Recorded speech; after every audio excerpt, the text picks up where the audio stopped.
Programa Encontro Semanal. Oferecimento Beleza e Cia, a vida com mais estilo. Ovos Josidite. Coma ovos e ganhe força. Olá, seja bem-vindo ao nosso programa. Nesta edição você acompanha 3 reportagens especiais de Trindade.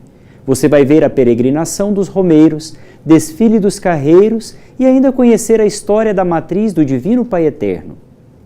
Começa agora o nosso encontro semanal.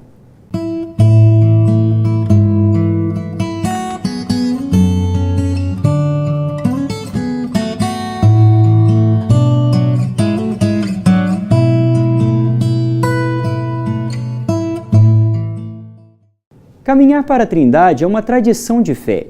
Todos os anos, durante a festa em louvor ao Divino Pai Eterno, a capital da fé acolhe pessoas de várias cidades do país. Veja a reportagem da Romaria 2018. No Passo Lento saiu a jornada pra Romaria da Devoção. A devoção ao Divino Pai Eterno teve início há mais de 170 anos, quando o agricultor Constantino Xavier e sua esposa encontraram um medalhão de barro com a imagem. Essa devoção que nós sabemos que está crescendo muito e a cada ano atrai um número maior de romeiros. Então a importância é muito grande porque se pode tirar muito proveito espiritual desta romaria. Rangel Godinho peregrina a Trindade desde 2003 e acredita que a peregrinação seja reflexo da sua caminhada com Deus. Eu vejo que participar dessa peregrinação até Trindade, ela é uma expressão de fé, de devoção, é ser igreja também. Acho que é uma manifestação bonita da nossa fé católica e principalmente é uma forma de agradecer. Essa caminhada, essa peregrinação reflete muito a nossa caminhada com Deus no nosso dia a dia. Então eu venho sempre meditando e agradecendo por tudo que o Senhor tem feito em minha vida. Também sou teu povo, Senhor, e estou nessa estrada. Somente tua graça me basta e mais nada. A GO 060, que liga Goiânia à Trindade, é conhecida como a Rodovia dos Romeiros. Milhares de fiéis percorrem os 18 quilômetros para agradecer ao Pai Eterno as graças alcançadas. Olha, eu acho que é fundamental você ter um propósito. Você saber qual que é o sentido de você fazer esse sacrifício. Porque não é fácil, são 18 quilômetros, é exigente, nós sentimos dores. Então isso não pode ser uma festa, não pode ser em vão, tem que ter principalmente um propósito. Além disso, é importante você manter a oração, né? Meditar momentos da sua vida em que você sentiu que Deus te fortaleceu e colocar isso em oração.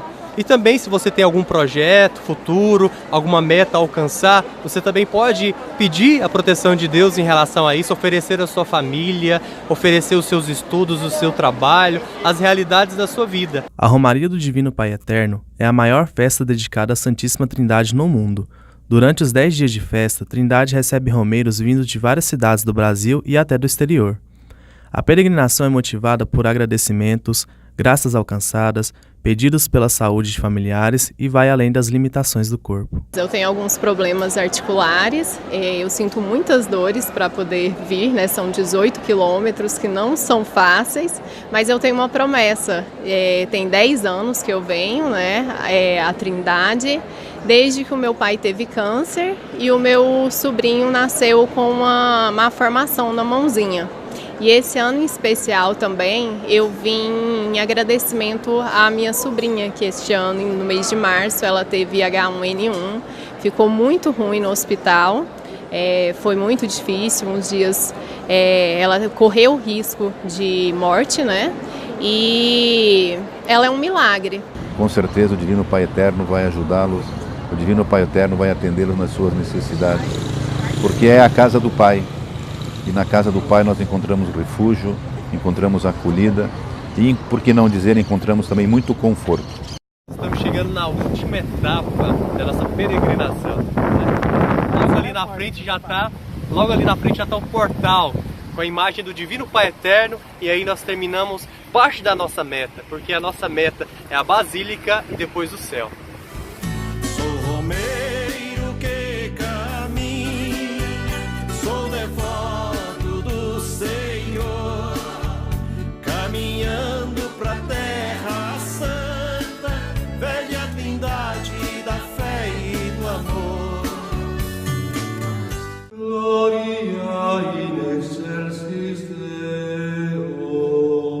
Mais uma vez, neste ano, vamos fazer a Romaria do Divino Pai Eterno, que envolve todo o estado de Goiás, Centro-Oeste e muitos outros estados do Brasil, sobretudo depois da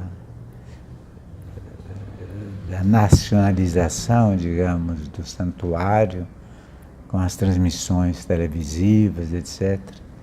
O santuário se tornou mais conhecido e o povo cresceu na devoção ao Divino Pai Eterno. É uma devoção muito peculiar, muito importante nos tempos atuais, porque o mundo se sente órfão. E a orfandade não faz bem a ninguém. Lembrar-se que Deus é nosso Pai, que Deus é nossa origem, e que Deus nos acompanha a cada momento como Divino Pai Eterno, isso dá sustento, dá força, dá energia, dá esperança para o povo brasileiro, para o povo do Centro-Oeste.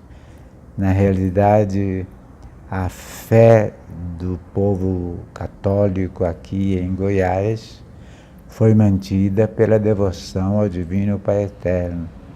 Vocês veem que são milhares de pessoas que vão, dizem até milhões, que vão ao santuário do Divino Pai Eterno neste mês de junho, julho, para celebrar a festa. E isso manteve acesa a chama da fé, que de outro modo talvez poderia ter se desviado. Agradecemos ao Divino Pai Eterno por seu amor de Pai por nós e por todos os que aqui passarem por motivo de sua festa.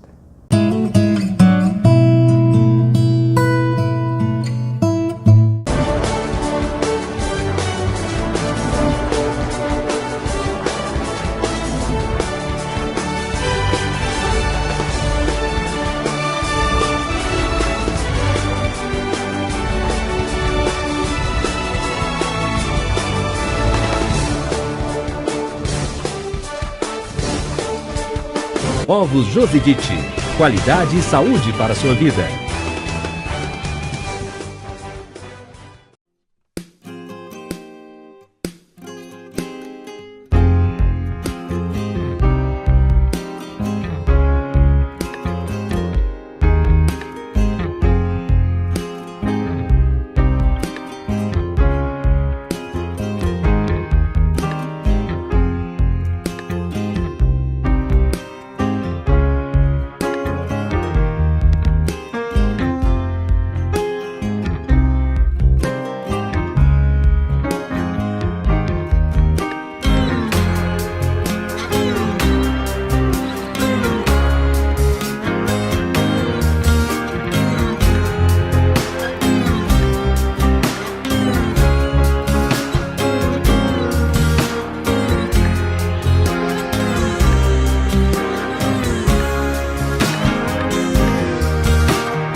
Na última quinta-feira aconteceu o desfile dos carreiros, tradição que remonta ao início da fé no Divino Pai Eterno e que perpetua a devoção do povo sertanejo que caminha para a casa do Pai.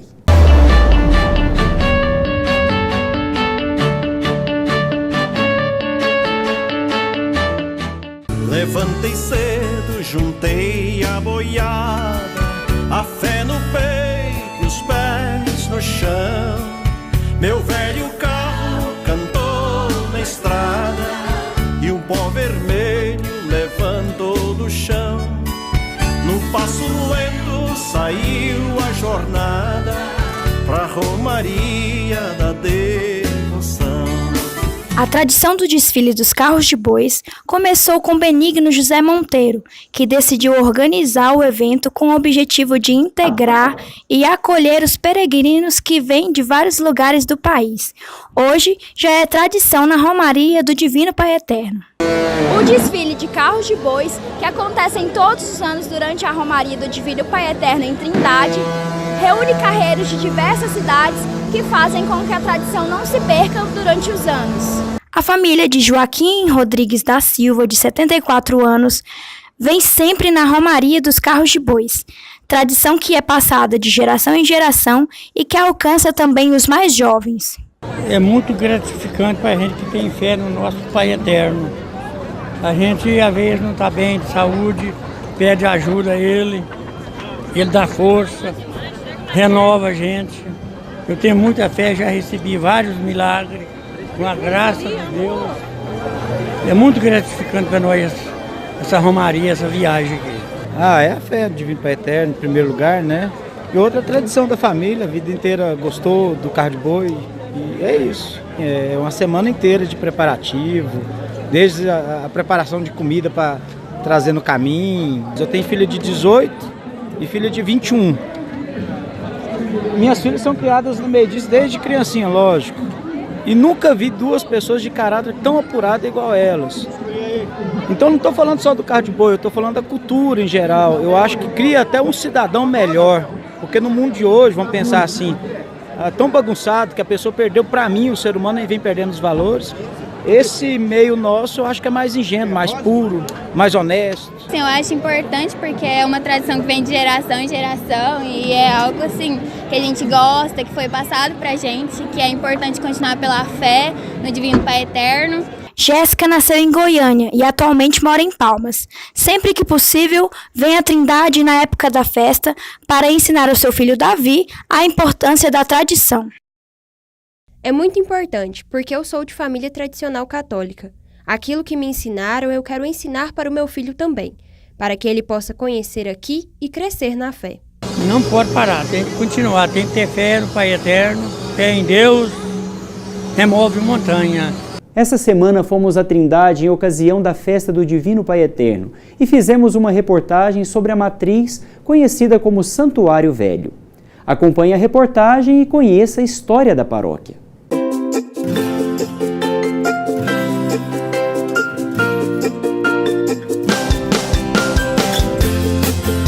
A devoção ao Divino Pai Eterno teve início com o encontro de um medalhão de terracota com a imagem de Nossa Senhora sendo coroada pela Santíssima Trindade. Ele foi achado pelo casal Constantino Xavier e Ana Rosa, em 1840. Um pedaço de barro simples e ali cravado a imagem da Santíssima Trindade, Deus Pai, Deus Filho, Deus Espírito Santo, coroando Nossa Senhora. Então, a partir desse medalhão, o encontro desse medalhão, que acontece toda essa história que nós vivenciamos no dia de hoje. A partir de então, surgiu em torno da devoção o desejo de construir uma capela no ano de 1843, coberta de folhas de buriti. Alguns anos mais tarde, em 1866, uma nova capela, e em 1912, a matriz do Divino Pai Eterno, que hoje é conhecida como Santuário Velho. Com a emancipação da paróquia Nossa Senhora da Conceição em Campinas, a Igrejinha do Divino Pai Eterno se tornou, no século passado, paróquia pertencente à Arquidiocese de Goiânia. A paróquia do Divino Pai Eterno, ela surgiu então como sendo o primeiro santuário aqui de Trindade. Quando o casal encontra esse medalhão, começa toda aquela devoção, foram construídas algumas cabanas, algumas tendas, algumas casas, até chegar ao que é hoje a Igreja Matriz. E é paróquia, é um santuário que é a paróquia de Trindade. Neide faz parte da vida pastoral desde a juventude e conta a importância de ajudar o próximo. Fiz parte da pastoral da juventude e com isso eu fui fazendo parte das pastorais, tanto como eu entrei na catequese, ministra e ministra da palavra. Nós temos que fazer parte dessa igreja, né? E nós, sendo igreja, nós ajudamos muito a comunidade, ajudamos muito o nosso irmão. A paróquia é composta atualmente por 34 comunidades, que somam com a matriz esforços na evangelização dos moradores de Trindade e acolhida dos peregrinos de todo o Brasil. Com mais de 30 capelas, com as nossas pastorais, nós trabalhamos aqui especialmente para os moradores, para os paroquianos de Trindade, mas como é um templo histórico, um templo que é dedicado ao patrimônio histórico também, nós trabalhamos e acolhemos aqui os romeiras que vêm de todos os lugares do Brasil para nos visitar.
A Casa Thalita Kum é um abrigo feminino para jovens e adolescentes que se encontram em situação de rua, de vulnerabilidade e risco social.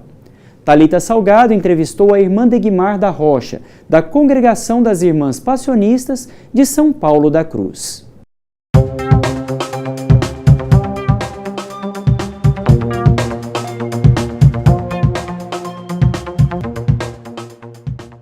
Irmã, eu queria que você contasse um pouquinho para a gente como é o trabalho da Casa Thalita Kum. Nosso trabalho da Casa Thalita Kum, ele tem como objetivo do resgate da dignidade da menina, da adolescente, né? Que hoje nós acolhemos as meninas de 10 a 18 incompleto, né? E a gente tem esse objetivo, quando a gente acolhe a menor, ela vem com a realidade dela muito desfigurada. E o nosso objetivo como irmãs, como casa, é fazer esse resgate da própria história da pessoa para que ela possa, né, aos poucos, ir se refazendo e aceitando a própria história dela. Irmã, qual é, em grande parte, a realidade de qual essas meninas são tiradas? A realidade das nossas meninas hoje são meninas que sofreram qualquer tipo de situações familiares, né? E por esse motivo elas estão impedidas de continuar na família. A nossa casa, ela tem um diferencial, que ela acolhe as meninas que tiveram o seu direito da família violada, né? Ela não recebe, por exemplo, adolescentes que têm algum tipo de vício, né? Nesse sentido a casa não acolhe, né? A casa acolhe essas meninas que precisam ser recuperadas para que elas possam reinteirar a família. Agora nós fazemos trabalho com a menina, agora precisaria de ser feito um trabalho mais aprofundado com as famílias, para que quando essas adolescentes saíssem da casa, pudessem encontrar um ambiente acolhedor onde elas pudessem continuar a sua própria história. É um trabalho desenvolvido pelas irmãs, pela igreja. E como é a questão da fé dessas meninas?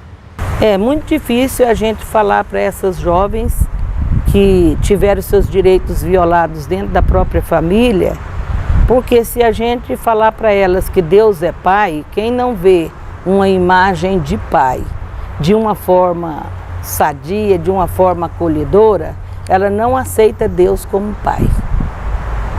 Se a gente falar que Deus é mãe e uma criança não teve os seus direitos defendidos pela mãe, que geralmente protege, dá amor e dá carinho e faz aquela acolhida que a gente sabe que a mãe faz principalmente para a filha mulher, né? Então a gente percebe que não tem acolhida. Então hoje a casa busca, por meio do amor, do carinho, da dedicação dos educadores, das educadoras, a mostrar que Deus é amor, que Deus são os pequenos sinais que elas conseguem perceber. Por meio de um sorriso, por meio de um gesto, por meio de um abraço, por meio de uma atenção. Esse é o Deus que a gente tenta passá-las. Irmã, muito obrigada por esse bate-papo. A Casa Thalita Kum é uma das obras sociais da Arquidiocese de Goiânia. Conheça, venha conhecer a casa, conheça as outras através do nosso site, vale a pena. Você, eu, a irmã, a gente pode ajudar a mudar o mundo. A Casa Thalita Kum recebe doações. Para quem quiser colaborar, é só entrar em contato pelo número 3218 2070.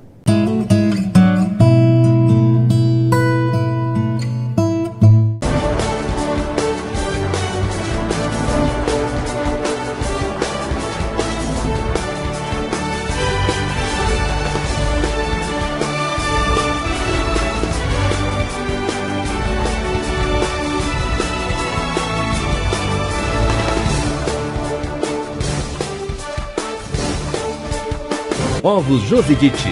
Qualidade e saúde para a sua vida.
Na semana passada, na direção espiritual, demos início a uma série de reflexões sobre a virtude da obediência que está intimamente ligada à virtude da justiça. Vimos que ela é uma virtude moral sobrenatural que nos inclina a submeter a nossa própria vontade à vontade dos superiores legítimos, enquanto representantes de Deus. Vimos também que a obediência direta a Deus é uma obrigação de todo cristão. E quanto aos representantes legítimos de Deus, devemos mesmo obedecer? Este é um ponto um pouco mais delicado e por isso é necessário compreender bem. Visto que o homem não basta-se a si mesmo para sua cultura física, intelectual e moral. Deus quis que ele vivesse em sociedade.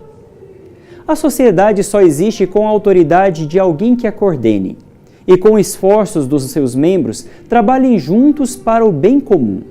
Por isso, Deus quis que houvesse uma sociedade hierárquica, com superiores encarregados da função de coordenar e inferiores que devem obedecer. Para que essa obediência se torne mais fácil, Deus delega a sua autoridade nos superiores legítimos. Como diz a Sagrada Escritura, toda autoridade constituída legitimamente vem de Deus, de modo que obedecer a esta autoridade legítima significa obedecer ao próprio Deus. Do mesmo modo, o contrário, desobedecer à autoridade é correr ao encontro da própria condenação. É dever dos superiores exercer a sua autoridade apenas como delegados de Deus, buscando assim a sua glória e o bem geral da comunidade. Se os representantes legítimos faltam a esta obrigação, são responsáveis desse abuso de autoridade diante de Deus e dos seus representantes. Mas o dever dos inferiores é obedecer aos representantes de Deus como ao próprio Deus. A razão de tudo isso é evidente. Sem essa submissão, haveria nas diversas comunidades a desordem e a anarquia, e, consequentemente, todos sofreriam com isso. Mas quem são os superiores legítimos? São aqueles que estão colocados por Deus à frente das diversas sociedades. Na ordem natural, podemos distinguir 3 espécies de sociedades: a sociedade doméstica ou familiar, em que presidem os pais, a sociedade civil, governada pelos detentores legítimos da autoridade, segundo os sistemas reconhecidos nas diversas nações, e a sociedade profissional, em que o patrão e operários têm os direitos e deveres determinados pelo contrato de trabalho. Na ordem sobrenatural, os superiores hierárquicos são o Papa, cuja autoridade é suprema e imediata na Igreja Católica, os bispos, que têm jurisdição nas suas respectivas dioceses, e debaixo da sua autoridade, os párocos e vigários, cada qual dentro dos limites traçados pelo Código de Direito Canônico.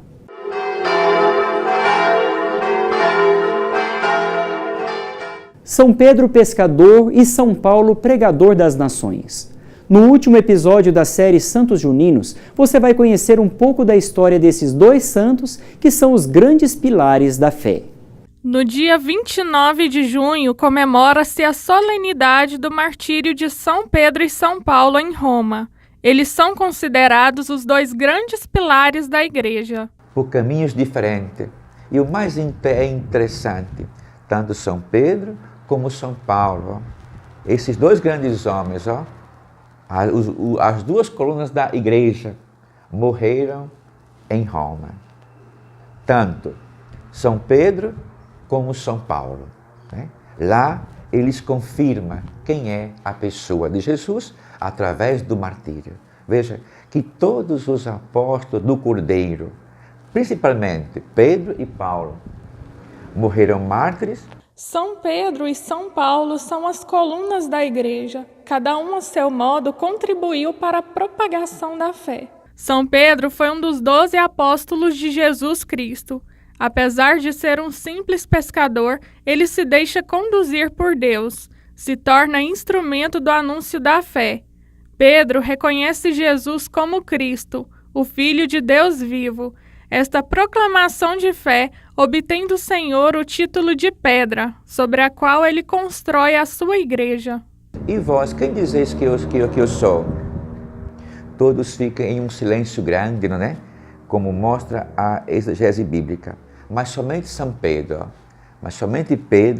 ele abre a boca, não é? Com a sua simplicidade, e ele responde: Tu és o Cristo, o Filho de Deus. Jesus imediatamente, né, vai dizer assim, tu és Pedro, e sob esta pedra eu construirei a minha igreja. Veja, Pedro representava essa rocha. São Paulo era intelectual, conhecido como o apóstolo das nações e grande catequista. Este apóstolo não conheceu Jesus pessoalmente, mas disseminou seus ensinamentos entre os povos pagãos. O conhecimento de São Paulo em Jesus se dá através da sua mudança de vida. E depois ele entra para o grupo. São Paulo nunca conheceu Jesus Cristo pessoalmente, mas São Paulo conheceu Jesus através da sua palavra, através da comunidade apostólica. Por isso, conhecer Jesus Cristo em São Paulo é conhecer a verdade do próprio Mestre. Em São Paulo, quando ele vai dizer que conheceu Jesus, é porque ele mudou de vida. Então, e ele ainda completa, se alguém diz, não é? Que conhece Jesus, e se não mudou, então não o conhece. Chegamos ao final de mais um encontro semanal. Você pode nos acompanhar pelas redes sociais e também assistir a essa e outras edições do programa no YouTube da Arquidiocese de Goiânia. Invoco sobre você e sua família as bênçãos do Divino Pai Eterno. Nos vemos na próxima semana no nosso encontro semanal.